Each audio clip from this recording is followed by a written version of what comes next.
Assalamualaikum semuanya. Nah, jumpa lagi di vlog kedua dengan saya. Kali ini saya akan membahas materi tentang konsep dasar sumber belajar. Oke, kita langsung saja ke materinya ya. Yang pertama, tentang pengertian sumber belajar.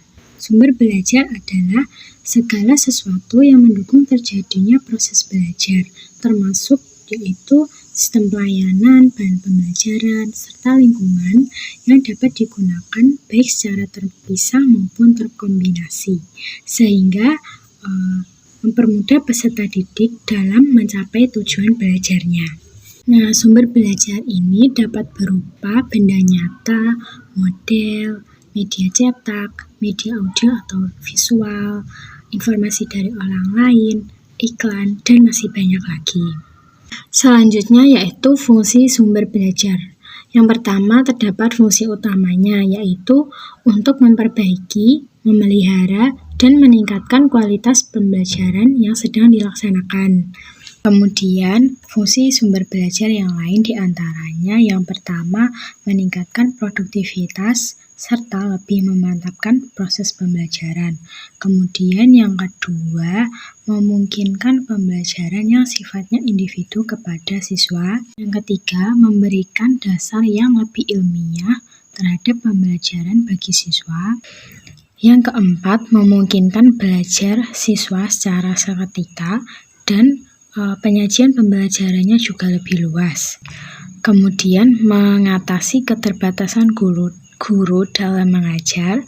Selain itu juga memperluas pemahaman siswa melalui sumber belajar tersebut.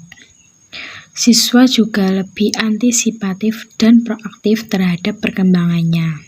Kegunaan sumber belajar. Yang pertama, meningkatkan minat dan intensitas siswa terhadap materi pelajaran yang disajikan. Yang kedua, meningkatkan suasana belajar yang kreatif dan menyenangkan bagi siswa. Membuka peluang bagi siswa untuk lebih leluasa dalam memperdalam materi yang ia pelajari di kelas. Keempat, mendorong siswa untuk melakukan terobosan akademis dengan berpikir yang inovatif. Yang kelima, menghindarkan siswa dari adanya keterbatasan kemampuan serta kesempatan belajarnya. Selanjutnya, kita mengenal persamaan sumber belajar, sumber daya pembelajaran dengan media pembelajaran. Yang pertama, ketiga-tiganya sama-sama digunakan dalam proses pembelajaran. Nah, yang kedua, ketiga-tiganya sama-sama digunakan untuk meningkatkan hasil pembelajaran bagi siswa. Yang ketiga, ketiga-tiganya juga sama merupakan sarana dan fasilitas yang dimanfaatkan untuk pembelajaran. Kemudian persamaan antara sumber belajar, sumber daya pembelajaran dengan media pembelajaran. Nah, kalau sumber belajar itu yang berhubungan dengan proses pembelajaran, di mana sumber belajar ini digunakan untuk meningkatkan efektivitas dan efisiensi dalam proses pembelajaran yang dilakukan. Sedangkan sumber daya pembelajaran adalah suatu usaha untuk meningkatkan hasil dari proses pembelajaran yang dilakukan.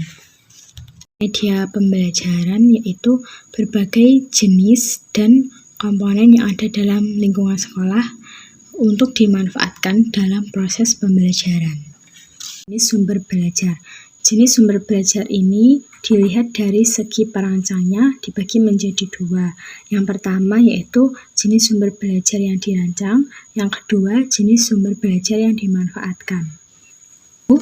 Jenis sumber belajar secara umum dikategorikan ke dalam 6 jenis.